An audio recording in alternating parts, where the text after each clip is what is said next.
studies, not yet, not tonight. If you're going to turn up for the 14 studies, I promise you, you'll take the Bible home with you after the 14 study. How about that? Is that okay? Yeah. So, unless you want to bring your own Bible, but it's not the same as this one. This is special. Right? This is special. Don't write a name on it yet. Well, if you want to write a name, on it, that's okay. That's okay. But you can't take that Bible home with you. Okay? You can't take it home with you. You can mark it, whatever, and leave it at the front desk there on the way home tonight. You'll have it again on Wednesday. Yeah, you'll have your same Bible again on Wednesday. Not only that, we have some interesting program for the children as well. You've got grandkids. I would like to, encourage you, bring your grandkids in. Doesn't matter if they, spend more time plumbing out the walls or something. We got Gifty and Gabriel there. They can sit on some of the kids for half an hour, and they won't move. They won't move for half an hour. They're not going to sit on them, but they're going to have some activities there and stuff. It's a safe place for children. I can guarantee you that. It's a safe place for children. So you're more than welcome to bring your kids along. John, will you be here all the time? John is planning to be here all the time. And to welcome you all. And so is Margaret. So I make sure you guys be kind to them. Make them, and especially, didn't Margaret did a good job tonight? Come on, let's give them encouragement because, this is her first time standing from the front and do stuff. Here at the Bay Church, we love to encourage people. And that's one of our gifts. The only thing is, once they get to the stage where they become good at what they do, other people steals them from us. But that's okay. That's okay, we don't mind. We don't mind. We're just happy that they go out and become a blessing to some other people. As long as they come back. As long as they come back, yes. As long as they come back to us. Just a few more things before I will get into the more serious stuff. Is that the prayer card, is like Johnny was mentioning before, we love to pray as well. I know that I don't know what your journey is like, how your week is going to be like, or whatever, how your relationship and stuff. But if you want us to pray for you, you don't have to write your name. Just write down what you want us to pray for. And we'll have a team that will be praying with you. You can pray at your own home, but we'll have a team here that will be praying for you. We'll pass it around. Then we believe in miracles as well. And so as we go through this journey, I will share with you why we believe in it. Okay? Is that all right? Yeah?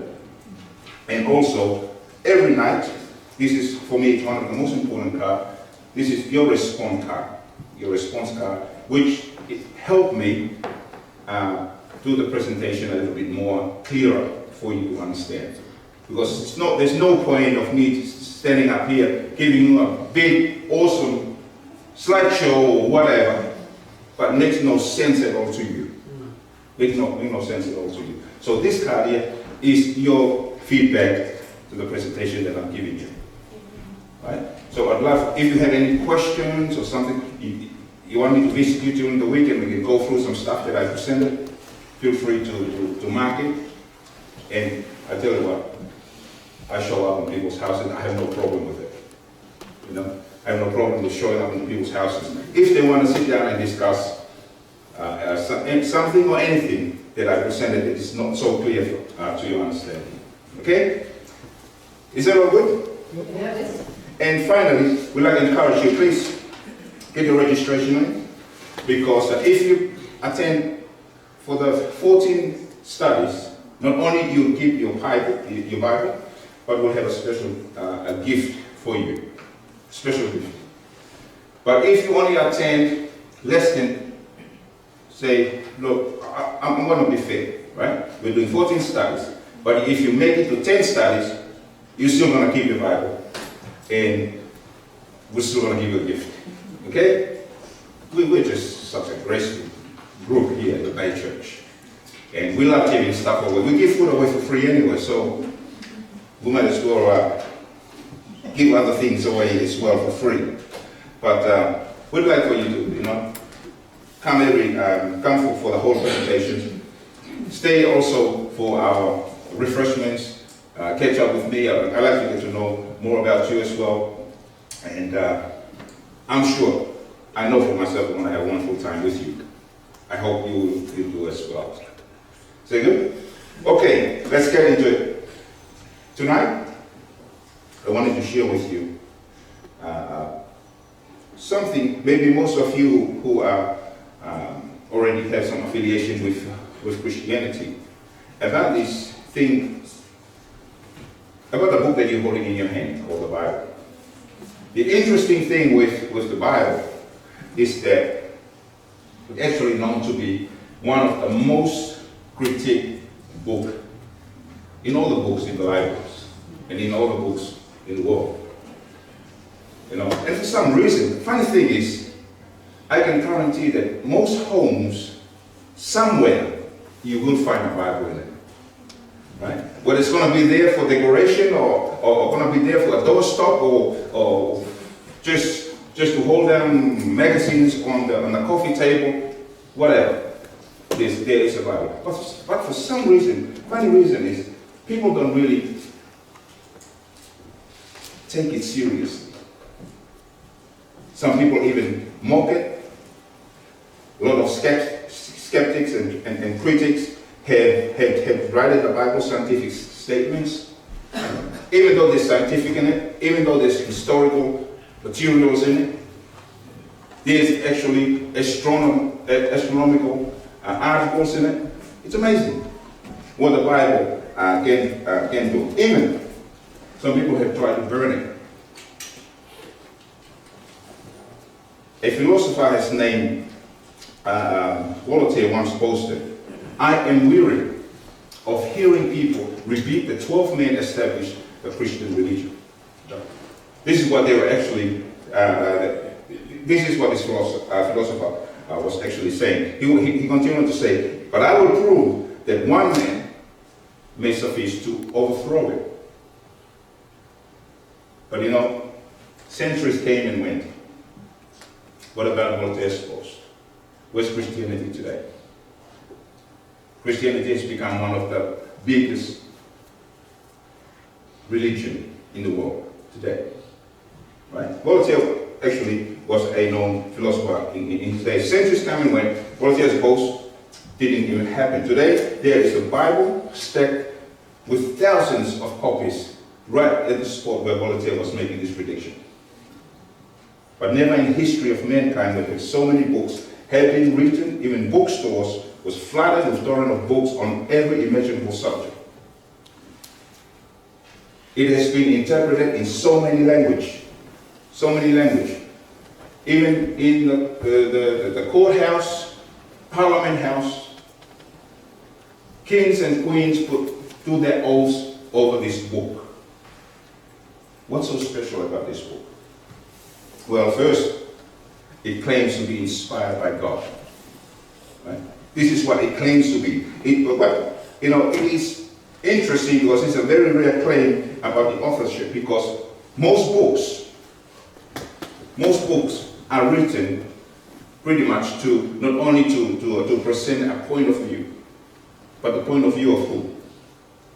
The author itself. Right? But the interesting about that, the authors that write the Bible, they were only focusing and giving credit to God himself. He's the only one that was. The Bible itself actually, there's a text there, a verse in the Bible in 2 Timothy chapter 3, verse 16, it says that all scriptures, which all of the Bible, is given by inspiration of who? By inspiration of God. The question is, if that is what the Bible predicts itself to be, we're living in a society that is full of chaos, right? You don't even have to look far. Just look around your own family. Look around my own family. But if the Bible, and like all our houses I mentioned before, we all have a Bible in there somewhere. So if the Bible proclaims itself to be the inspirational word of God, where is God? then where is God when all these things are happening around us? Where is God when governments actually making their own decisions? School system making their own decisions. Our own children making their own decisions. They don't even listen to us anymore. I've got grandchildren now. Grandparents, have you ever, I need one to testify. Have you ever given advice to your children how to look after the children? And the response, oh yes, thank you, Mom, thank you, Dad, for such a great advice. I think we can all testify to that. It's never the response. They already know it all, right? They already know it all. The Bible also claims to be written by chosen men who were inspired by the Holy Spirit. This is God's Spirit who represents God to men upon the earth. So they were actually some chosen men that God chose and inspired by the Holy Spirit to be the writers of the Bible. In 2 Peter chapter 1 verse 21 it says, "For prophecy never came to the will of men, but holy men of God spoke as they were moved by the Holy Spirit." So what does that mean? Peter's saying here, God himself, if there's anything, any message or anything that he wanted to tell us, he tells him to special people that he chose. And they were like the authors that wrote the Bible. Right? Prophecy never came by the will of men, but holy men of God spoke as they were. So these men that they were chosen, they actually come together and they start writing what the Spirit of God had inspired them to do. I want you to understand this. These men that were chosen, they weren't perfect. They weren't divine men. They weren't godly men. They were just men like you and me. So they were sinful men. But what the message that was inspired them to write was divine. Does that make sense? The message was divine, but the man who wrote it was not. Right? So it's important here for us to be able to understand how the Bible was written. Right? Some of us go into the Bible and we follow word for word everything that was written. The guys who wrote the Bible, they put their own personalities into it. Right? They have their own. It's the same thing.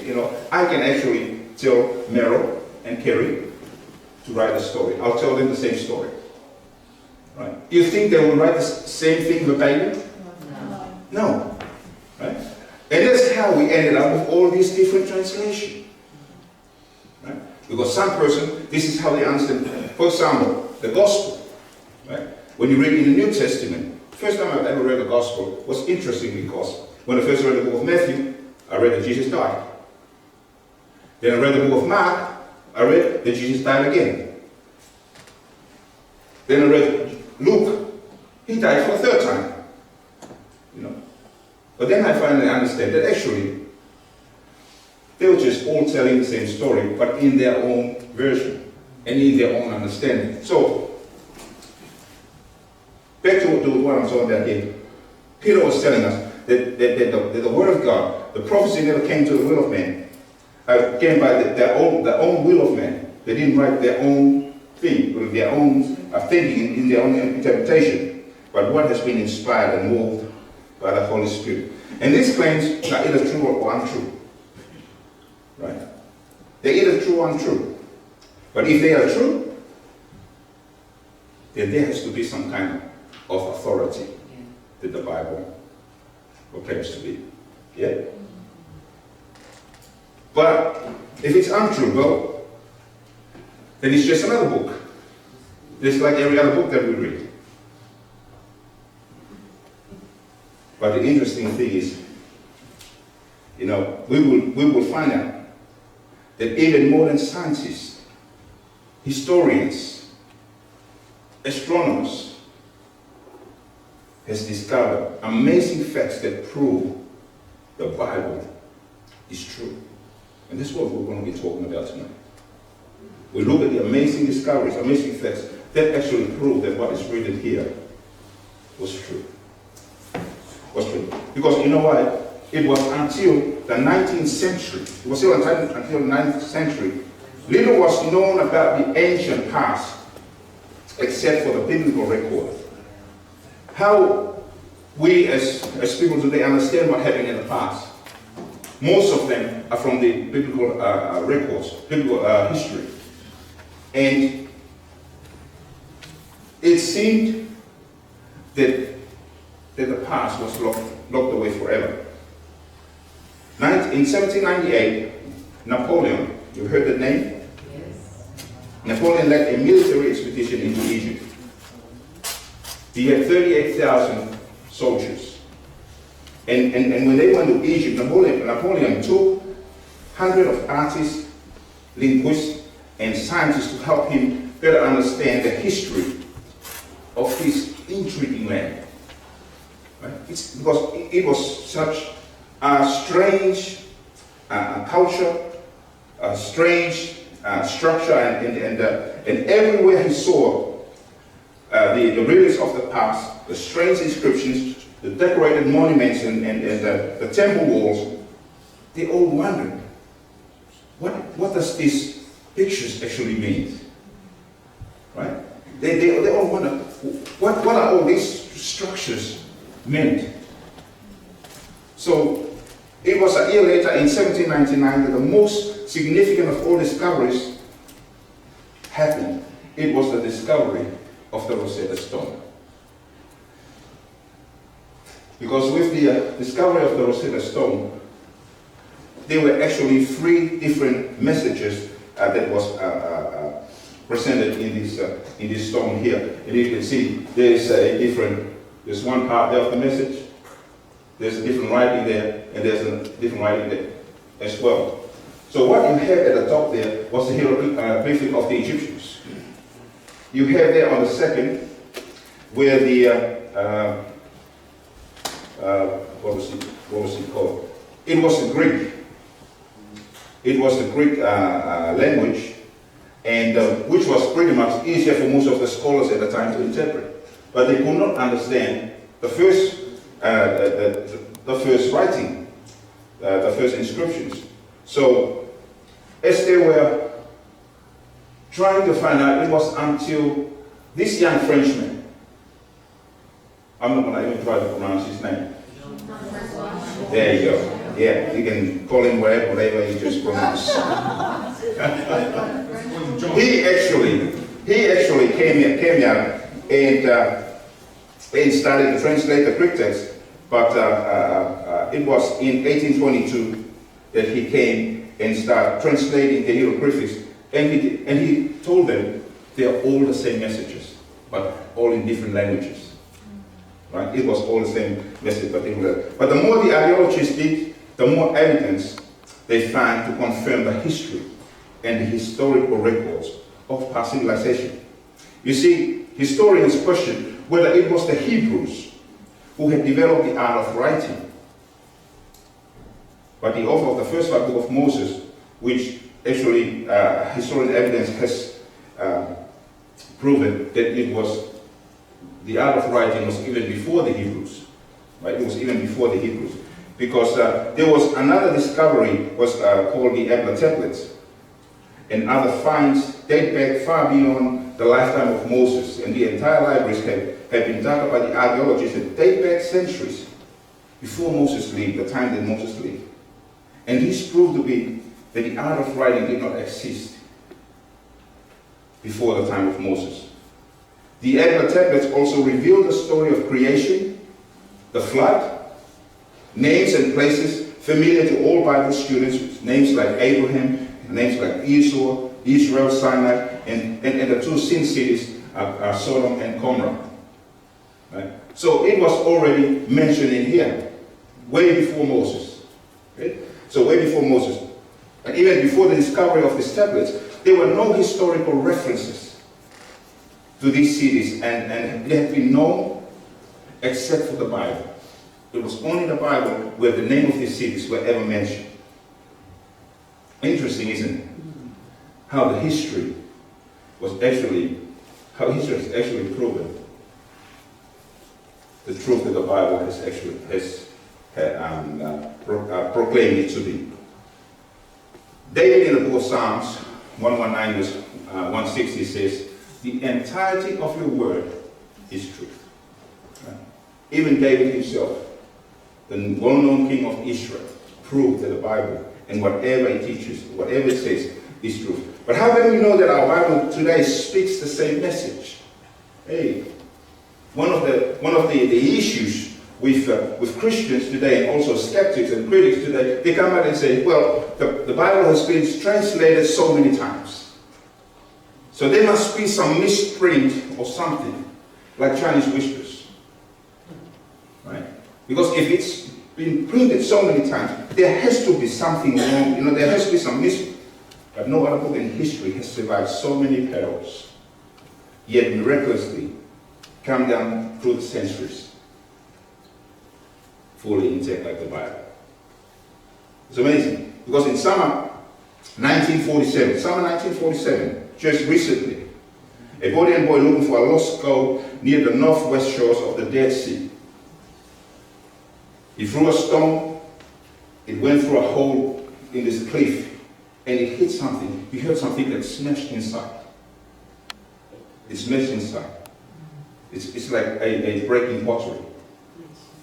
But at the moment began another one of the most significant archaeological finds of all time, when they find the Dead Sea Scroll. Because in the Dead Sea Scrolls, it's actually, plus once they found this, they went out through other caves nearby, and they were finding something like almost every book in the Old Testament. Almost every book in the Old Testament except for one book, the book of Esther. Isn't it amazing? They finally get to prove that, yes, now we have copies of the Old Testament. Scholars believe that Isaiah had been, one of the scrolls that was found there was the book of Isaiah in the Old Testament. Among the scrolls found in the gates, and these scrolls, it was 24 feet long. One of them was 24 feet long, and that's length, and it's in excellent state of preservation, complete from an extraordinary find, 1,000 years older than any complete Hebrew manuscript existence. And some scholars believe that Isaiah had been written by several men over a long period of time. However, the Dead Sea Scrolls gives evidence, excellent evidence, that the book of Isaiah has always been one book written by one author, which bearing his name. But scholars around the world were amazed to learn that the Old Testament has come down to us through many centuries unchanged. Nothing has changed. Right? Nothing has ever changed. They said that even dead men do tell tales. Right? To their tales, because their long-kept secrets are more fascinating than novels or even fictions. You know, when you read the Bible and you read through some of the stories, it's just amazing. Amazing that all the things that, wow, I didn't even know that, like some of the instructions that the Bible talk about. I'll give you an example. Did you know that the Bible actually teaches us to have showers? Did you know that? It's in the Bible. God instructed the Israelites when they were in the desert to wash themselves. They were also instructed to wash their hands before they eat. Amazing, isn't it? They were also instructed, if you're sick, to be removed you from the camp. It's what we call today quarantine. You go in every hospital today, in the 21st century hospital, and sick people are what? Hey, why? Because scientists just woke up one morning and said, hey, let's separate the sick people. The Bible already talked about it 1,000 years ago. God had already given that instruction and some other instruction. This will blow your mind if I'm going to go through that with you. So I encourage you, come, keep coming for the next 13 nights, and you'll be surprised. Some of the things that the Bible actually tells us. It was the 19th century that the scholars believe that the queen of Semiramis built Babylon. Have you heard of that town Babylon in the Bible? They wrote a song about it. There you go. That's the only part I knew. The song. They believe that it was built by a queen, but yet in the Bible, there's a book there of Daniel, the prophet, quoted that Nebuchadnezzar as saying, he said, Daniel 4 verse 30, it says, "Is not this great Babylon that I have built for a royal dwelling by my mighty power and for the honor of my majesty?" Academics these days try to say Babylon was built by this queen. The Bible said, no, it was built by this person, Nebuchadnezzar. Right? So, it wasn't until 1899 that this person, Robert Goldwich, discovered unearthed tens of thousands of baked bricks, all bearing the stamp of King Nebuchadnezzar. And they found in that stamp the same statement that King Nebuchadnezzar said, is not this great Babylon that I have built. So who's right? The scholars of the Bible. You know, there was this other tablet, the cuneiform tablet relating to Nebuchadnezzar's achievements, was also found by archaeologists in Babylon. And only Nebuchadnezzar asked also, which was the question that I mentioned before about Nebuchadnezzar.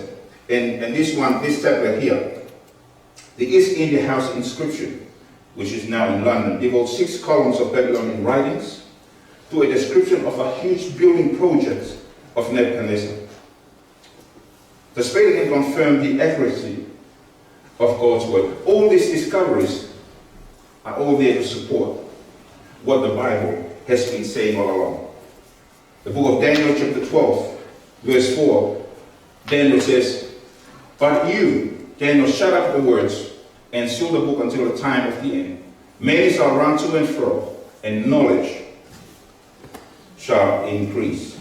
So what does that mean? Knowledge will be increased, not only in the scientific world, but knowledge that will shed light in the accuracy of the Word of God. We are lucky today that we have the technologies, we have archaeologists that has discovered evidence that prove what the Bible.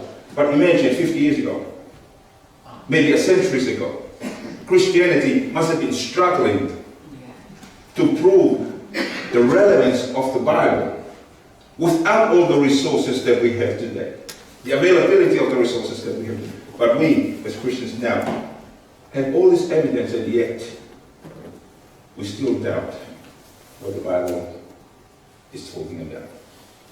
Yet we still try and justify the fact that the Bible is not really a book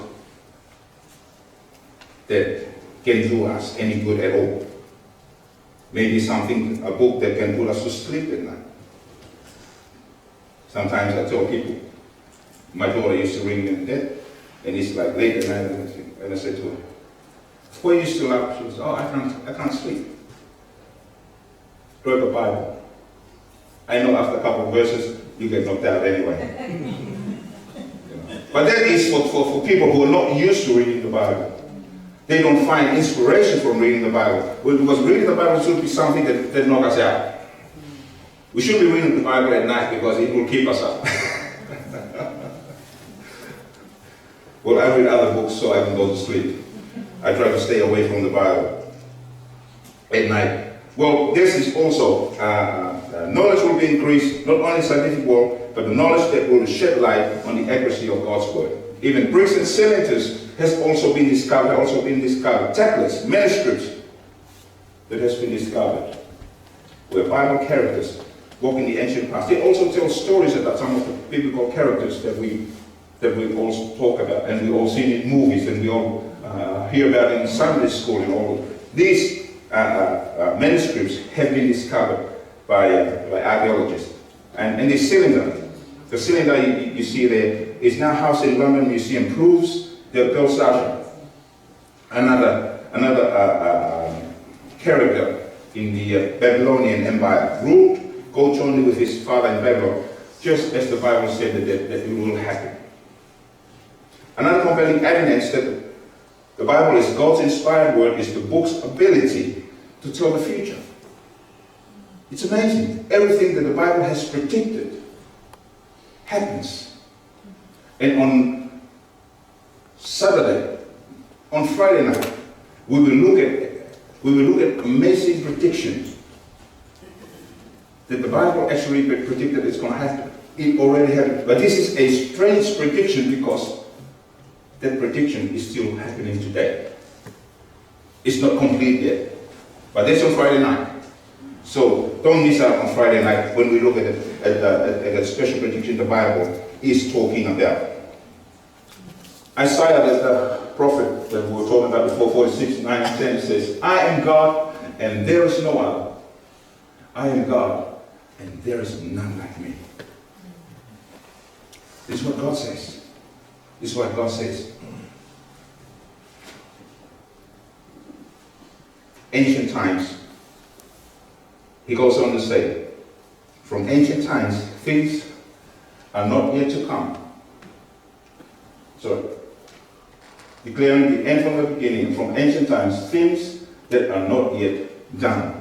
That's what the Bible declares itself to do. It declares itself to be able to predict the future. In other words, friends, fairly said, God, the Bible is actually God pulling open the curtains of the future of this planet that we're living in. It is God actually pulling open the curtain to reveal to you your future and my future. Because as we see, Babylon reaches its same power and glory, and God actually the Bible actually has revealed it to us. Another verse in Isaiah as well, 13:19, it says, and Babylon, the glory of kingdoms, the beauty of the Chaldeans' pride, will be as when God overthrows Sodom and Gomorrah. What God is saying here, predicting here to Babylon, Babylon, I'm going to destroy you. And there will be none of you. You will be just a whole pile of rocks. And you'll never be rebuilt again. And the Bible predicted that to Babylon. And not only did the Bible already foretold Babylon's destruction, but it further stated in Jeremiah 51:37.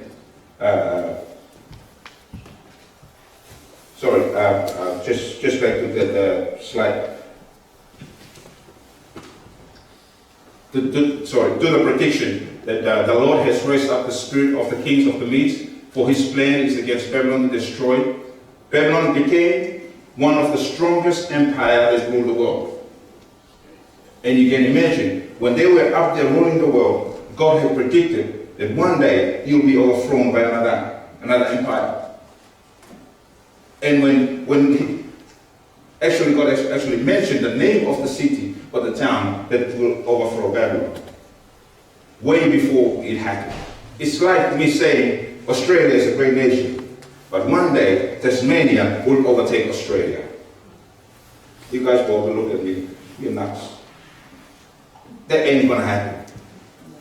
And this is the same kind of mindset that people were thinking about when these predictions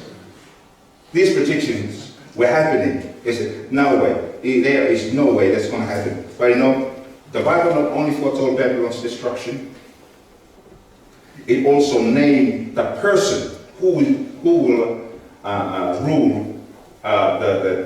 the empire, the next empire that will overthrow Babylon. and his name is Cyrus. Amazing, isn't it? Prophecies were being fulfilled. Indeed, in the British Museum, in the Persian Hall, stands the Cyrus cylinder, which is, this cylinder was found in the ruins of Babylon. And yet the Bible not only foretold Babylon's destruction, but it also further stated in Jeremiah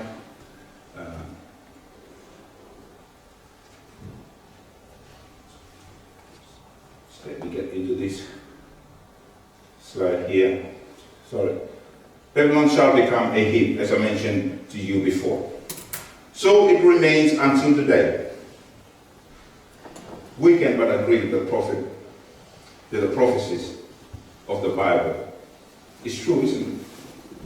Where is Babylon today? Has there been another city of Babylon today? The Bible actually said, it shall become just a heap. The word of our God stands forever. Isaiah 40, verse 8, declaring the end from the beginning, from end times, things that are not yet done. You know, one more thing I want to share with you about the Bible is that it is more than just authentic history. Even though there's history in it, even though there's scientific materials in it, there's actually songs in it, there's actually psychology in it, there's also financial advice in it as well. There's also, yes, of course, we all wanted to see the financial advice. We're actually going to talk about it too. So keep coming. We will look at the financial advice that the Bible actually talks about. But one thing that's fantastic about the Bible, friends, is the fact that it has power. It has power wrapped up in a person, and that person. John 5:39 says, search the scriptures, for in them you think you have eternal life, and these are they which testify of me. Jesus was speaking of the Old Testament. For the New Testament has not been written at the time. So during the time of Jesus, there was no New Testament. Right? When Jesus was here on earth, there was no New Testament. So the Bible that Jesus was reading was the Old Testament. Was the Old Testament. And by the way, the Bible he was reading was only 5 books. The 5 books of Moses, which we know, which is also known as the Torah. For us Christians today, in the 21st century, we've got 66 books. No wonder why we're confused. Right? We've got so many books that we can look into.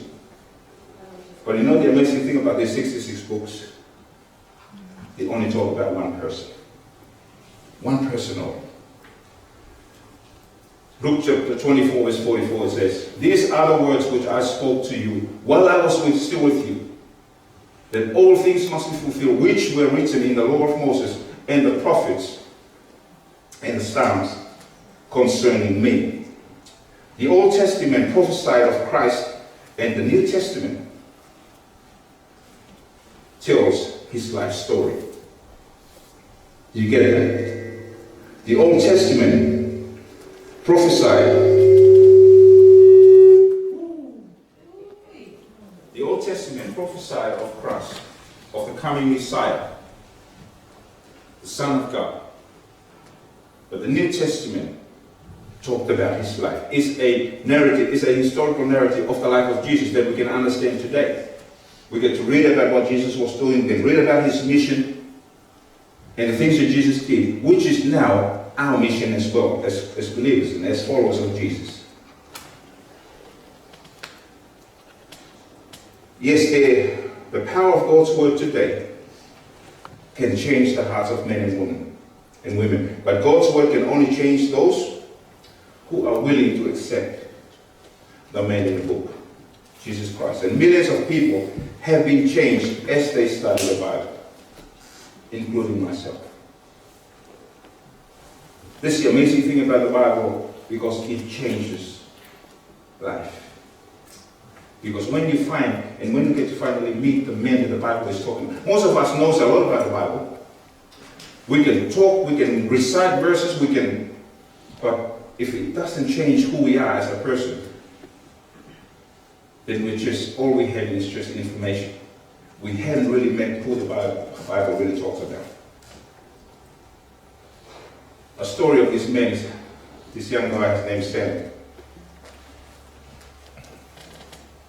Sam grew up in a Christian home. And the problem is that Sam grew up in a Christian home that was very abusive. So he was taken out from the home that he was living in. His parents were divorced when he was like only 5 years old, and Sam ended up living in a dozen different homes, becoming like a foster child. And as time went on, instead of him growing up, doing the right things, he started having poor habits and poor attitudes. And of course, what going to happen to a child that there is no discipline, no control, no direction. Start having problems with the police, problems with everyone, and he was finally convicted, forgery, and sentenced to prison. After 5 years, he was released. Same 2 years later, he got involved in an armed robbery. But this time, during his time in prison, he involved in an armed robbery that he ended up killing the person that they robbed. So in his time in prison, there were several Christians came to visit him in prison. But one visitor, he came in and he brought Sammy a Bible as a gift. So Sam decided he's going to start reading. Well, he's got all the time in the world. He's got nothing to do in prison, so he's decided he's going to start reading the Bible, see what he finds. Interesting things that he found. He found that there was a man named Jesus, and he belonged to this gang, and he sent one of his gang to this town to steal a mule, a donkey, or a horse. And one of the things that he found that Jesus was a horse thief. Not only that, he found that he made wine as well, and he made the best wine. These are what he discovered. And not only that, he found that Jesus was also a magician. He can feed 5,000 people with 5 loaves and 2 fish. Interesting things that he found, that he discovered as he was reading the Bible. And according to Sam's own words, he said, I was troubled. But I wanted to read the Bible to be, to see what can it actually, instead of just this information. I wanted to know more about this man Jesus. And as he continued on to read the Bible, he started to learn how one of the characters that Jesus had was prayer. So he started to, practice praying until praying was become part of his life. Long story short, one day he decided to continue his studies of the Bible, because after these discoveries that he had, he thought like, okay, the Bible was just another book. It meant nothing to me. But then his life just got worse and worse and worse. His prison time was becoming to have a toll on his life. Then he said, okay, he saw his Bible, I'm going to start reading this again and give this another try and see what's going to happen. 3 days later, there was no more miserable soul on this earth. According to this, he said, I prayed, I cried, I prayed, and the longer it went on, the most miserable I became. But on November 4th, I made one more try to reach that God who could give me that peace of mind. He said, I got on my knees and I truly confessed every wrong I could think of and asked God, please help me. I told him if I had forgotten any of my sins, have mercy on me and add them to the list, because I was guilty of them too. And let me tell you, I had never had such a wonderful feeling in my life. The Bible that Samuel read changed his attitude, changed his life, changed the way he looked at his situation. He was in prison, but yet he found peace. He found peace. You know, friends, as we journey through this week, like Samuel, we struggle, and the struggles are real. And the struggles are real. But God has given us His Word as something to remind us that we are not alone. We're not alone. He wants to affirm to us, just like Samuel, that under the blood of Christ, we can find that peace. Under the blood of Christ, we can be rest assured that that God is in control of our lives. So we pray, Lord, don't hold against those guards what they are about to do tonight, because Samuel was sentenced to the electric chair. But he found forgiveness in his heart to forgive the guards who will actually take his own life. So we ask for forgiveness for them. You know, the Word of God can truly change your life. We as believers, we call it the living Word. The living Word. Because it's not just, without the person the Bible is talking about, this is just another book. The reason why it is a living Word, because the person it talks about is alive today. Hey, we're not talking about a dead person here, friends. No. We're talking about a living person.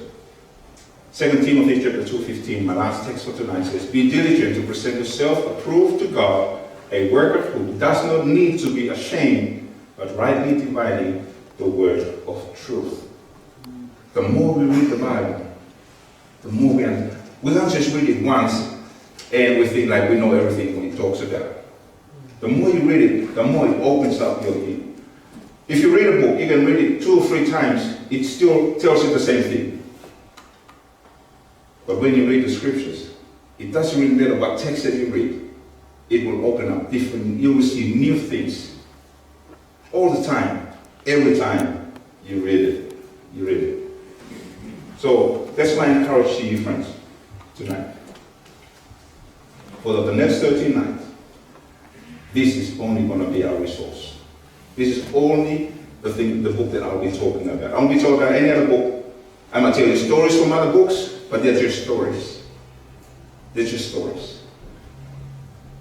But in our journey, we'll let this book show us, give us directions, answers to our question. Where is God? Can I pray for you tonight before we finish? Let's pray. Father, I want to thank you. Thank you for confirming to us that we can trust your word. For many years, for many centuries, this book has been criticized. People who believe it has been marginalized and ostracized because we just believe in history. And there is no foundation for what we believe. But tonight, Father, we have discovered that something special about this book is the fact that it talks about a person and his name is Jesus.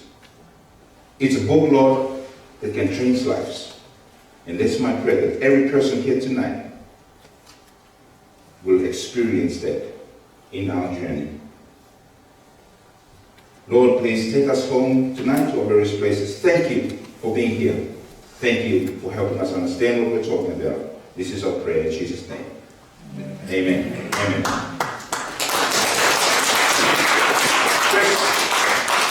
Just before you leave tonight, I would like to invite our friend Ashley, George. Everybody say hi, George. He's going to give you a little response card, right?